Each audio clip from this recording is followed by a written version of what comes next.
This is Photoshop Project 2, Vintage Car Montage. We are in Stage 1, Enlarging Source Files. Most of the time, we do not want to ever have to increase a file. The size that you get, you can adjust by changing the number of pixels per inch, which will change the overall canvas size of an image. But we try not to do enlargements. It will generally create some amount of pixelization to the image. Sometimes, however, it's a necessity, and you need to evaluate what you have before you make any changes to the image that you're given. But sometimes you do need to make an enlargement. Photoshop has a wonderful algorithm that's built into its image size that will allow you to do a certain amount of enlargement with a minimum amount of damage. We are going to open our hot rod image and take a look at the size of it. The image size on this is 17, almost 18 inches by 13 1/3.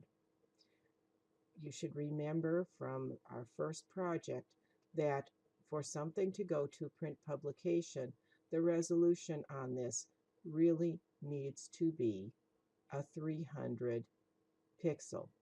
So we are going to click off Resample and change our image size to 300 pixels per inch.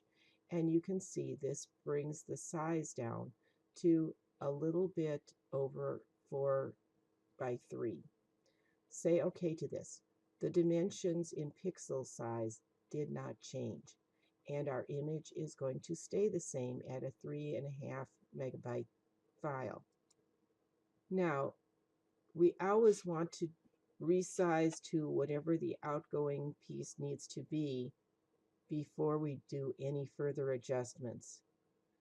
So our second step is going to be to go back into image size again. Our specs have shown us that we need to have an image that is 7 inches wide. So we are going to select Resample, and we are going to change this to a 7-inch width. If you slide your image around in the preview window, you can look and see the changes that are going to take place. As soon as we enlarge this, you can see that in some of the higher contrast areas, the image has now gotten a little bit fuzzy. There's a little bit of pixelization that's going to occur, and that's natural in a high contrast situation or where there's going to be a lot of heavy detail. We're going to attempt to minimize that by making our noise reduction somewhere around 20%, and make sure that in your resample you have selected Preserve Details Enlargement. Noise reduction, we could take that up much higher, but you're not going to see much of an improvement. If we were to leave that down very low, it won't make any change at all. But we're going to pull this up to approximately 20%, which should minimize the damage and decrease the number of obvious artifacts.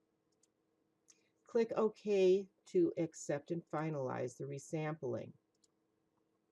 Our image has gotten much larger. If you haven't had your rulers open, you need to make sure that you do have your rulers visible so you can keep track of the sizes and the changes that we're making, as well as we'll be using them for placement later. If you would like to see everything fit on screen so that you can see the entire picture, you can go to View, Fit on Screen, or you can double click the hand tool, which works the same way. At this point, we've resized. We do need to save this before anything happens to it. So do a save as, And the name of the file is montage. And make sure that you've selected that you're saving this as a Photoshop file. We need to sharpen our enlarged image and get rid of some of that fuzziness. Sharpening can help restore detail and make the image appear more crisp. We're going to sharpen this by using a filter. Go down to Sharpen and select the Unsharp mask. It seems kind of funny that we're going to sharpen by using an unsharp mask, but the unsharp mask is a process that was used in a photography studio by layering a slightly out of focus image with an image that was in focus on the final print. We are going to use the unsharp mask to try to clean up some of these fuzzy images. The amount is going to determine how much the contrast in the edges will increase.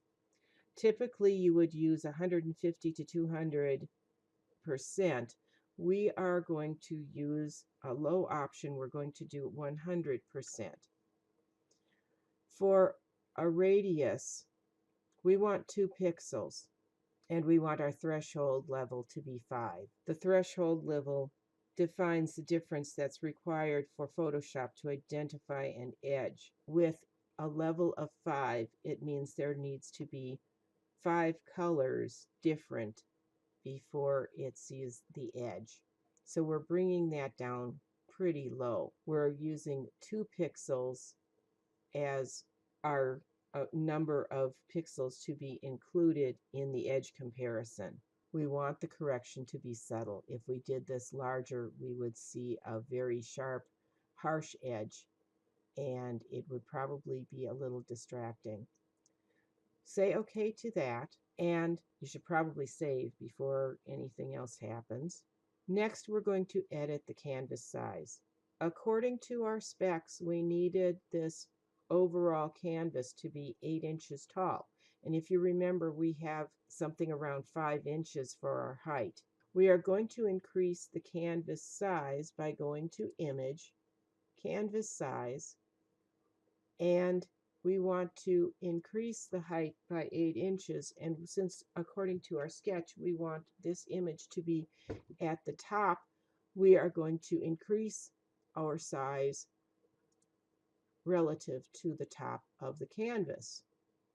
By selecting the top center anchor point, we are increasing pixels or adding pixels to the bottom of our image below what we have already. Now, I have a canvas extension color of white, and I'm going to say OK to this. And notice now that we have a solid white area on our background, and I can zoom out a little bit, and you can see that we now have this white block underneath. This isn't really what we want. So I am going to undo this. I can go Control Z, or I can go back up in my history and back up one step. And I am going to go to my layers panel, and I am going to release the lock on the background layer. I want this layer floating. I want a transparent background. So I have now changed this from the background to a floating layer. I will name this car so I can identify it. And I'll go back to my image and canvas size.